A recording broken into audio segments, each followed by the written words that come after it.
we are working. People will never accept and tell you that the economy is stabilizing or has stabilized. Because people will never accept that something is positive. Even during that time, now I hear many people talk about Kibaki. Kibaki era was during Kibaki era we were still complaining. I remember during Kibaki era, this is the same story about there is no money in our pocket was also there. In fact, anytime you told us that the economy is growing at 7%, we were saying, you know, too. Some business tycoons in Nairobi, we are not feeling the money in our pockets. I'll tell you, the country has been facing economic turbulence that requires a lot of innovation, that requires a lot of thinking.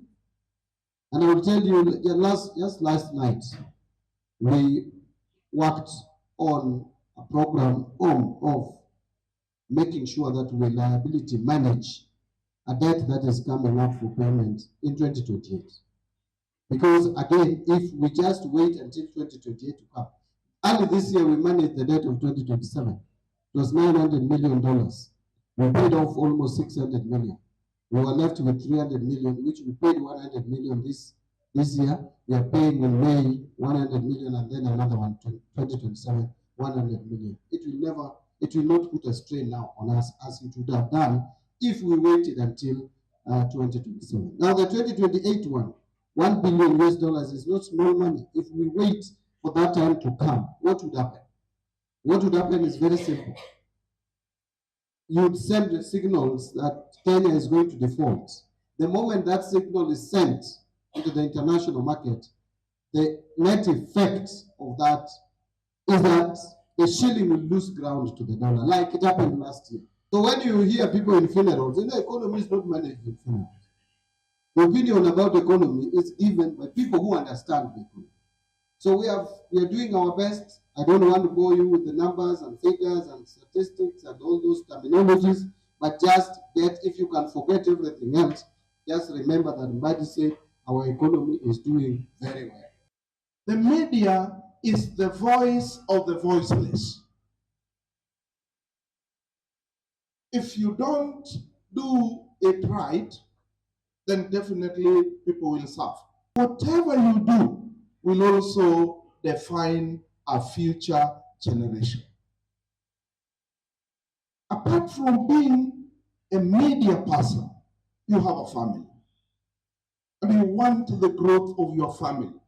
You want to see this club and your profession to see the next generation.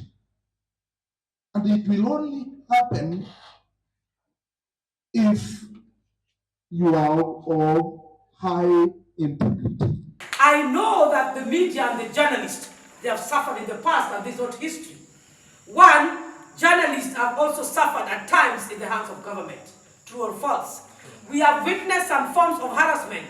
But I want to say that we must grow in the challenges to ensure that policies are put in place that can be channeled, that can be guided, can be followed, and their implementation is monitored.